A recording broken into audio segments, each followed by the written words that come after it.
So Joey and Thomas called me up and hit me with this idea. They want to ski an 18,500-foot peak in a weekend.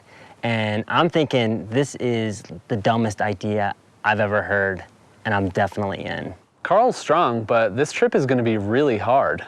Carl's just a working stiff. This is going to be a struggle for him. I'm definitely the old man on this trip. I mean, these guys get paid to bike and ski. I get paid to sit in front of a computer and type and use a mouse. I mean, I don't think these skills are going to actually help me climb a mountain. He's like the rest of us. He's got a mortgage and he's got bills to pay, and he's got to work to do that. So when Carl first told me about this adventure, I just thought there was no way he'd be able to pull this off. There was just way too much to accomplish in such a short amount of time. The goal is to pack in an adventure of a lifetime in a weekend. How far into an adventure can you get in one weekend? When we had the idea to go to Mexico and ski the third highest peak in North America, Pico de Orizaba, it all seemed easy. We just fly from Denver to Veracruz, rent a car, drive from sea level up to 14,000 feet, then we'd stay in this hut, wake up early in the morning, climb the volcano, ski off the summit, head back to the airport, and then fly right back to work for Monday. How hard could it be? Boom, boom, boom. Ultimate weekend. Buongiorno.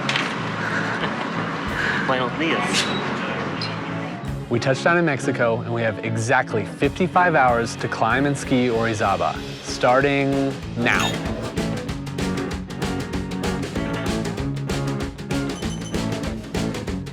So we land in Veracruz and our ski bags don't show up. Lose half a day right off the bat. We go to the rental car place. What should take minutes ends up taking hours. We have to be at the hut tonight, and we're already 10 hours behind schedule. Tensions are high. Dun, dun, dun, dun. What can go wrong? Okay. You know, we hit the road, spirits are high, but we have absolutely no idea what we've gotten ourselves into.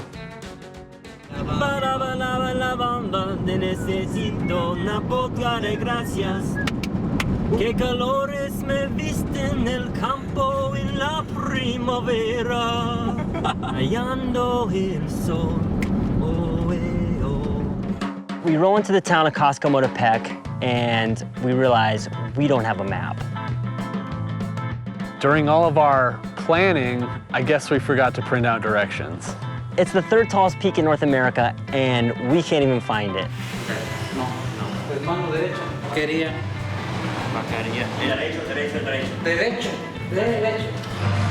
I didn't understand everything he said, but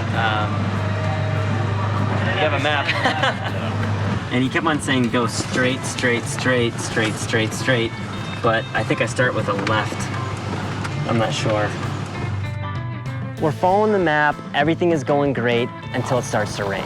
And then the road ends.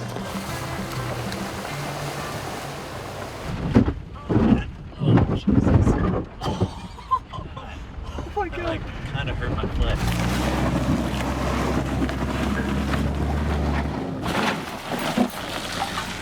I don't know if we're gonna make it up the road to the hut.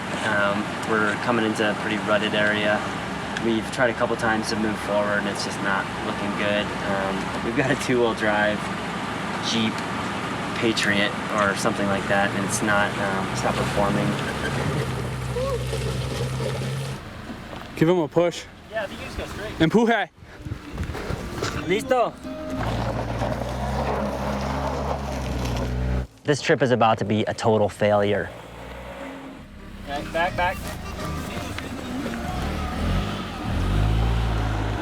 It's getting dark, we can't see a thing, and then all of a sudden we emerge through the clouds and we see Orizaba for the first time. We get to the hut and it's the best feeling ever. We just pushed this car from 4,000 feet to 14,000 feet, and all I'm thinking is, this climb is gonna be a piece of cake compared to that. Everybody's about to go to sleep, and we're trying to get our food for dinner and get packed up for tomorrow morning. I guess we'll do a 2 a.m. push for the summit is the plan. It's packed wall to wall with climbers who've been there for days acclimating. We've got 2 hours to sleep, and then we're going to the summit. We had one shot at climbing this thing. If we got altitude sickness in the night, we're done.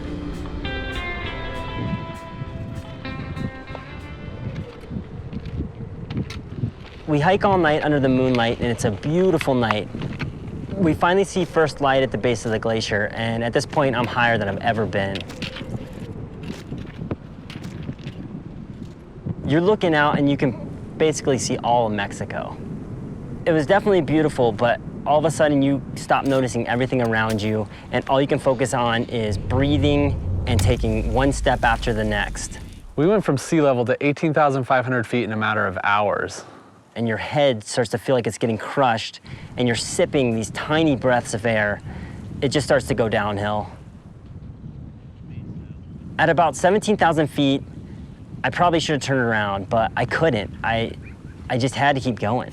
Halfway up, the altitude really started to get to us, and it was slowing us down, and Carl was definitely struggling pretty hard. Altitude sickness would be the only thing that would stop me, and I thought, that's probably not even gonna stop me. And then I get to the top, and I felt terrible. You're the fucking man. Yeah, Carlos. It's the hardest thing I've ever done. Yeah, dude. Never felt so bad and like wanted to turn around. I'm fucking crying. I'm all emotional. I'm all emotional. I'm all emotional. Woo! Fucking Dude, Carlos. So we're on the summit, and all I'm thinking is I gotta get off this mountain as fast as possible.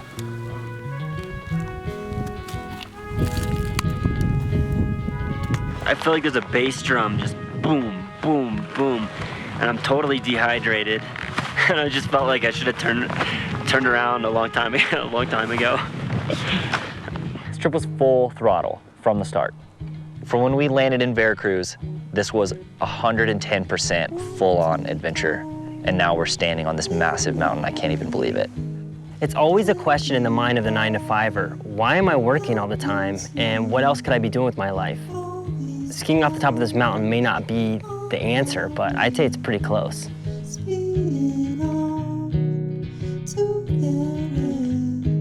And the game goes on and on. The plane goes down, and the mobile phone is on. Your head is down, down, down. Don't make a sound, sound, sound. Don't make a sound. Don't make a sound. Don't make a sound. Don't make a sound. Make a sound. Don't make a sound. Don't make a sound. Don't make a sound. 55 hours and 57 minutes in Mexico. Dollar bills. Pesos. Mango, papaya, piña, chirimoya, fresa, frambuesa. And we dragged some Sierra Nevadas to the top. It's two-wheel drive. I declined all the insurance.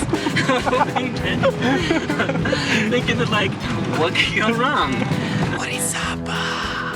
A weekend trek down to climb an 18,000-foot peak is a little ill-advised, I would say. It's not really something that I would recommend.